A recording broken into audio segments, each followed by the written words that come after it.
Classic Restos is proudly brought to you by Shannons Insurance, where you can be a member of the Shannons Club. Pace Farm, the enjoyable egg. Hare and Forbes Machinery House. And Gun Lake Quarries. On this week's show, I take you to Leeton, New South Wales to catch up with the Shannons Regional Development Officer.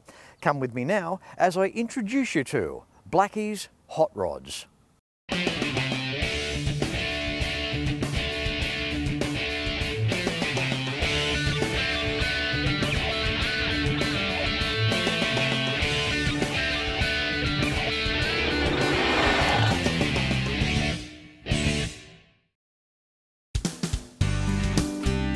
Leeton is a gorgeous part of the Riverina, New South Wales.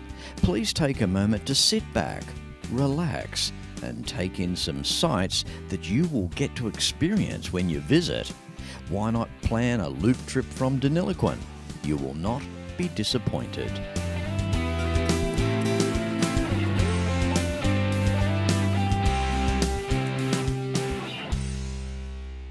This bloke here is Damien Black, a proud Shannons representative taking care of the Griffith region of New South Wales.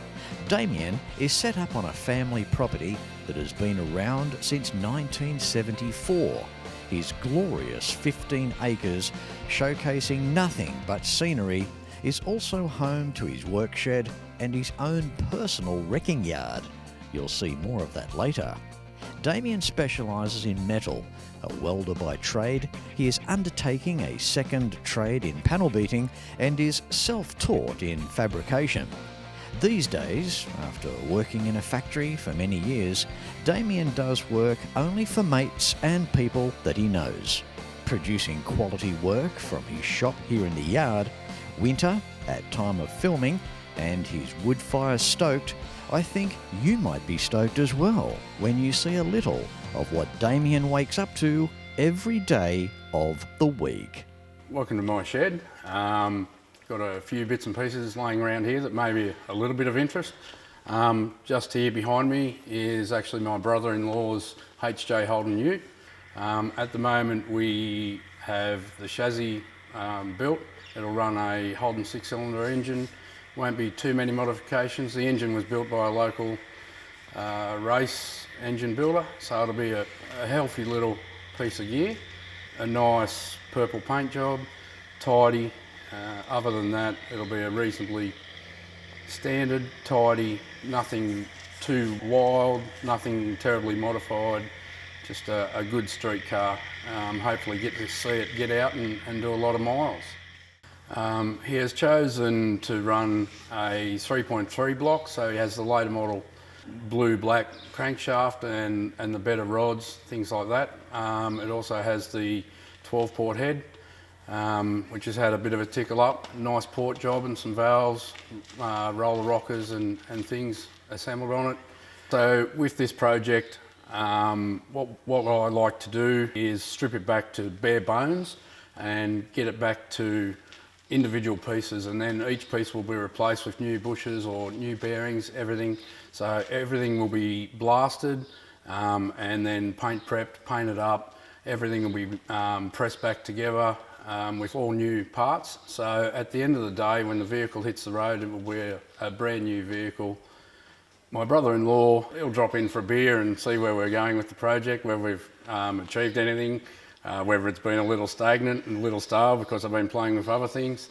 But no, he's been good. It's a bit of a long-term project, and being family, it's good that he knows that I have other bits and pieces that I'm doing, my own stuff and a couple of other mates' projects in here. So we're happy to just sort of progress along, and when it gets done, it gets done, and it'll be a really nice, tidy streeter. Another exciting project that I have over here over my left shoulder, a good friend of mine, Mick Lorenz, he picked up this reasonably rusty HK Monaro, 327 4-speed car. There's a bit of Swiss cheese that needs to be addressed. I have the skills to sort of fabricate bits and pieces and fix up some of the panels for him. This vehicle itself was found under a peppercorn tree, no glass or anything in it, so obviously over the years it had lost leaf and debris and all the rest of it, which fell to the floor areas and all the upper parts of it. And then moisture gets into it and causes a lot of rust and a lot of problems that we have to rectify. The vehicle itself obviously has a bit of history in that there's some old flares from the 80s, some really wide flares were on the rear quarters and the front guards. That'll be going back to original. We'll be eradicating those. The vehicle will again be a small block Chev, 4-speed, fairly original car. However, this vehicle, being such a large restoration, it would be good to see it go back to what it should be, rather than the custom touches it received in its life. And it still holds that story. It still has the pictures when it was found. It has the pictures of the flared guards and things. So that's what it was. It lived its life as a modified, probably a reasonably tough Monaro with big, wide, fat wheels from the era and flared guards. Yeah, so we can imagine what it was, and its new lease in life will be similar to how it came out of the factory. It's on a rotisserie. We're picking away at a few of the rusty areas and replacing it with new fabricated panels. At the moment, we have sill panels and everything ready to go back in. We've removed quite a bit of the rusty stuff, and a floor pan will soon go in. So we'll tie everything up, and then we'll get it in a chassis jig, lock it up nice and solid, square everything up, and we'll replace a full floor pan in this vehicle. And then at the moment, we've unpicked the rear quarters so that we can get into access into the areas that need to be sorted. We'll fix those areas, and then we will put rear quarters and things back in it. I have another friend of mine, Lawrence Tovo. It's a Ford Jobar pickup. It'll be a full hot rod. He's been working on this project for a long time. It sort of sat for quite a while, and he's decided he'd like to get back into it, so I'm giving him a bit of a hand, set up a few bits and pieces, a little bit of metal fab on it, and then it'll go back to him where he will reassemble it and get it running and driving and finish the vehicle off. So it's really good to sort of help someone out when their project's slowed up and stalled a little, and then get that momentum back into it. And now he's really, really keen. I see him every few weeks. He'll come over and see where we're up to, a little bit of progress, and he really, really wants to sort it out and get it on the road finally. So it's great when you see things like that happen. It runs a Ford 9-inch diff set up on airbag suspension with a triangulated 4-bar setup. It runs a Holden front end, also on airbag. So lots of sort of chassis mods and fabrication, lots of thinking to go into the setup of the vehicle. The vehicle will run a BA Falcon Boss V8 engine, and all mod cons, air conditioning and power windows and all those bits and pieces. So modernising an old farm truck basically.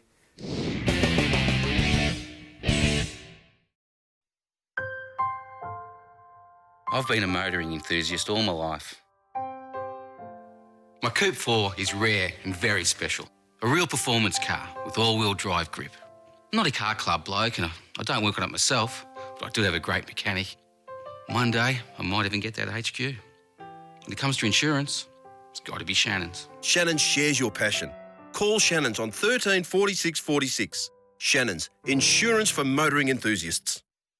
Hare & Forbes Machinery House has been family owned and operated for over 85 years, and it's easy to see why. Planning on welding? Look at these welding tables and clamps, air compressors and different air tools, sandblasting cabinets, through to spray guns. Everyone is welcome at Machinery House. There are competitive freight rates around Australia, and you can buy online at machineryhouse.com.au. So remember, Hare & Forbes has the range. On a list of 1 to 10 things that a motor enthusiast would love to have, it'd have to be a wrecking yard at home, wouldn't it? Well, here's Damien and his thoughts on it. Yeah, no, it's pretty cool to have sort of a bit of a wrecking yard, a bit of everything in your own backyard. You can come down here and mess around, find little bits and pieces that you need. This collection started it would have to be probably 20 years ago. I started with some 37, 38 Chevs because at the time I was building a 37 Chev Tourer. So I just tracked down a few bits and pieces to help with my project I was building, and it sort of stemmed from there and continued on. Currently, I guess in here there's probably maybe 8 or 10 37, 38 Chevs in a few different body styles. So there's Coupe Utes, sedans, Tourers, things like that. And then another of my passions were Tiranas. So whenever I found out that there was a Tirana, and I had a couple of Tiranas myself, I still do. So whenever I'd find out that there was one here or there or asking around, I'd always go check it out and quite often bring one home with me. It just progressed from there. So we have everything through from mid-30s right up till reasonably modern stuff sitting in here at the moment. Not a great deal of Ford or Chrysler, a few old trucks, bits and pieces, but I would say I'm probably a Holden guy, so there's a lot of Holden wrecks out here, which always comes in handy when I'm building something or doing something for myself or helping a mate out. If we need a small trim piece or certain screws or factory correct bits and pieces, there's that stockpile of bits and pieces that we can come down and say, oh yes, we do have that bracket, or we do have that certain particular screw or that chrome mould. So that's the basis of why we picked it up. The other side of it was that there was a big scrap drive and a lot of old tin went to scrap. And at that time I sort of knew where there was bits and pieces. I'd been around and I'd seen them out in the area, and when that scrap drive was happening, I couldn't really let that happen. I really didn't want to see all those vehicles end up as scrap and be useless. To be honest, I'd really prefer to see a car sit here out in the weather, weeds around it, still usable, still using it, still getting stuff off it. Take for instance this FB Holden here, quite bent up, probably not the best for a full restoration, but it still has a lot of good chrome trims, a lot of dash pieces, a lot of bolts, a lot of brackets, stuff that can be used. So to save them from scrap really is an awesome thing to have done.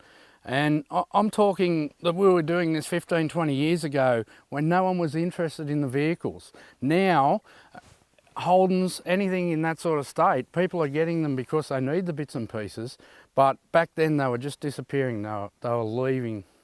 So this era of vehicle and all the rest of it, I mean, that's where people feel their childhood or their memories of their tripping around with their parents, getting in there with their mates and going out and running amok or whatever. It's not always about money, it's about the heart and how it feels for you, for everyone else. I mean, now we don't have any manufacturing left in Australia. This was a period, this was a time when we built our own vehicles and families enjoyed them. They'd done their holidays and road trips and all the rest of it in them. So have a think about that. It meant technically that every second car on the road was most likely a Holden. Damien, I do have to say, mate, it is pretty cool just to walk out of your back door and not walk too far into your own wrecking yard.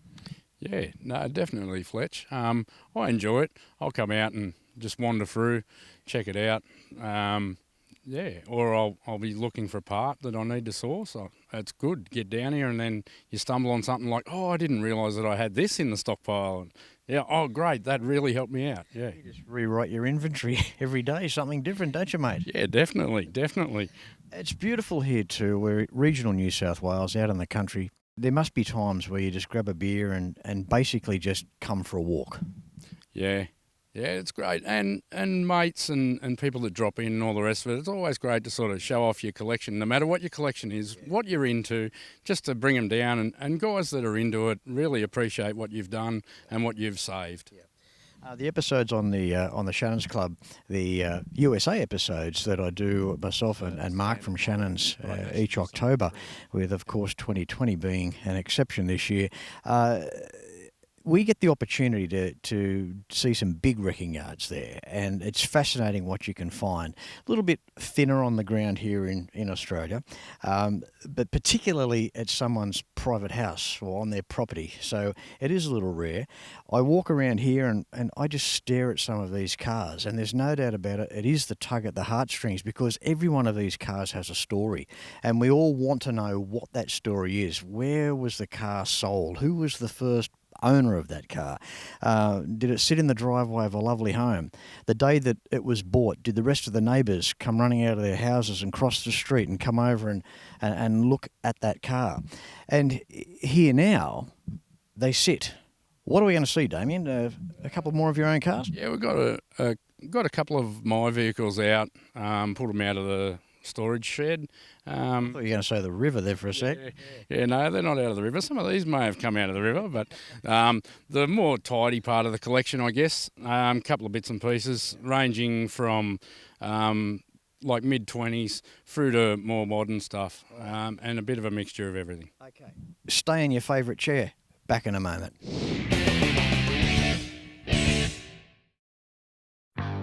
My life is hot rods, designing them, building them, and racing them. If you're into rods or customs, you'll know what I mean. It's all about passion, purity, and soul.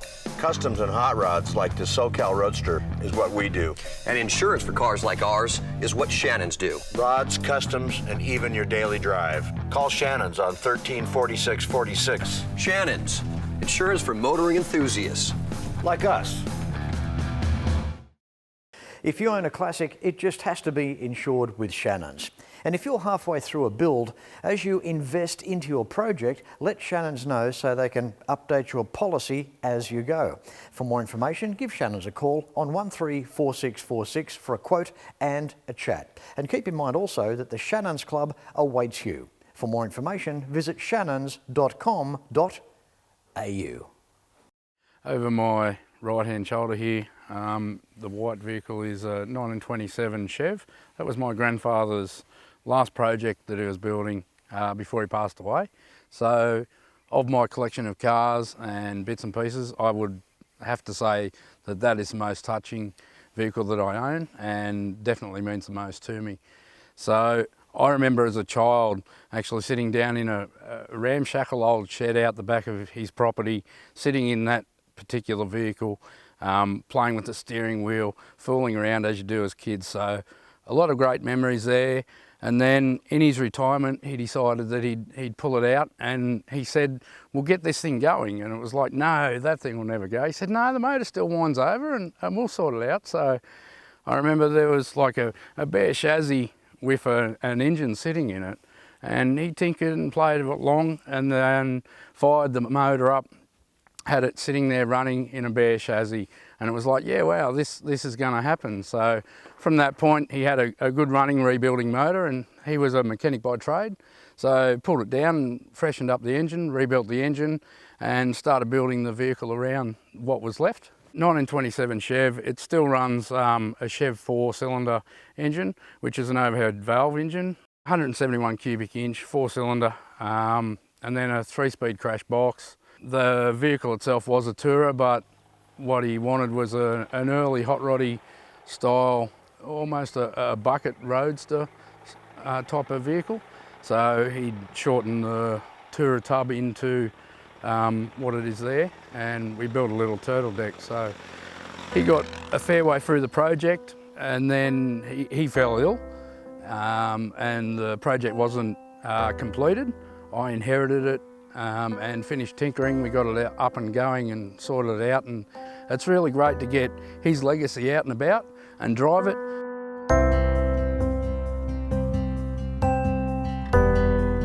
I jump in at my brother's and sister, yeah, and we just get it out and have great fun with this vehicle that was his last sort of project.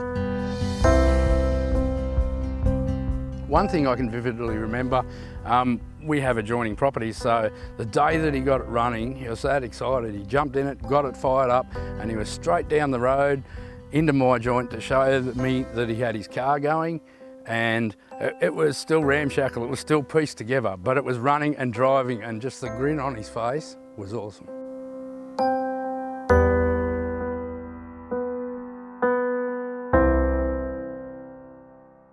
The other vehicle sitting behind me at the moment, that is my son's 1930 Model A Ford Coupe. It's a left-hand drive American vehicle. He's had that since 17-year-old. 17-year-old, he wanted an old car, something to drive around, a bit hot roddy, something to do for himself, and we found that vehicle and bought it. The story behind the vehicle is that it was restored in America a long time ago. It actually sat in a department store as a display for a lot of its life. It wasn't ever really driven, so it was restored and sat there. It was imported to Australia by a guy who found it while overseas, and we bought it off him. But because it hadn't really done anything or hadn't been driven, it needed a lot of mechanical issues just sorted out, looked at, and bits and pieces. So we got it running and played with it a little. At the moment, it's sort of a late 40s, early 50s style hot rod. So it's still what they had, but they'd pull all the stuff off to make them go faster and get out and do some bits and pieces in it. It's all original, nothing's changed, still runs the same box, engine, wheels, brakes. It still has mechanical brakes on it. So that's why it's sort of the late 40s era hot rod. They've started to strip it down to make it go faster. We still have all the gear so that it can be still an original car. We haven't really messed with anything.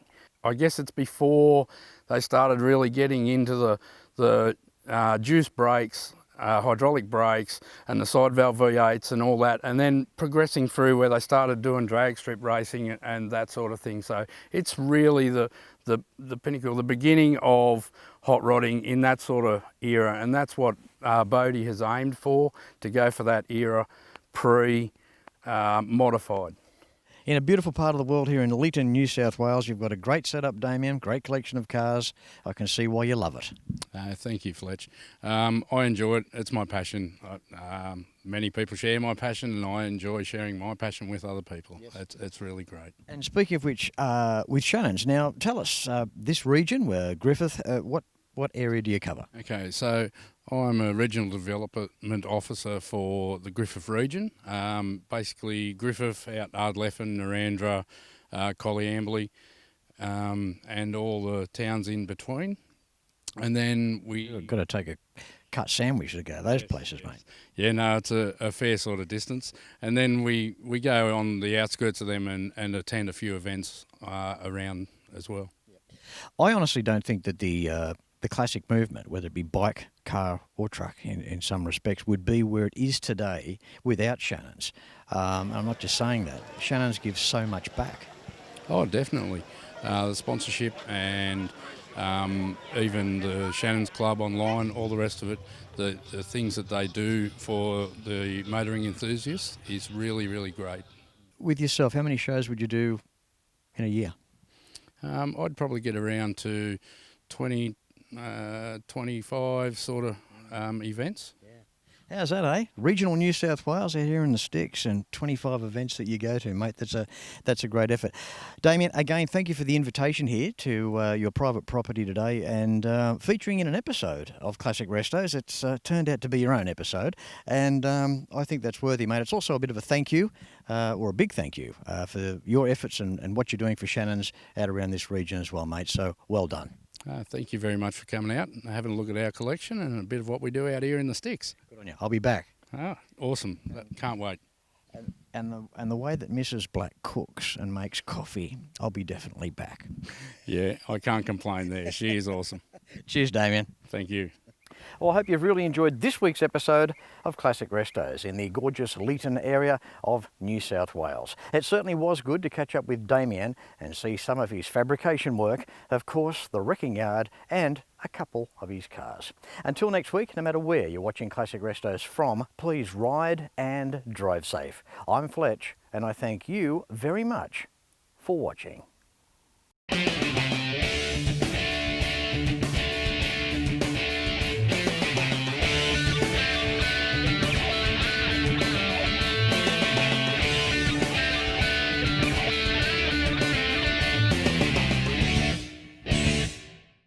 You can like and follow us on Facebook at facebook.com/Classic Restos TV and watch catch-up episodes at shannons.com.au. Classic Restos is proudly brought to you by Shannons Insurance, where you can be a member of the Shannons Club. Pace Farm, the enjoyable egg. Hare and Forbes Machinery House. And Gun Lake Quarries.